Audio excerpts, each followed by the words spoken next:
చాయ్ ఉంటే పోయక్క. చాయ్ 5 రూపాయలకు రాదు, 10 రూపాయలకు వస్తుంది.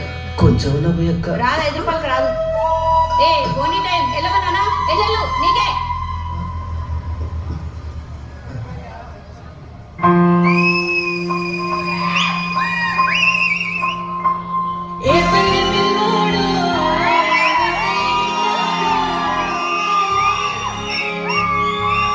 అయ్యగడు సల్లకుండా కలిదిట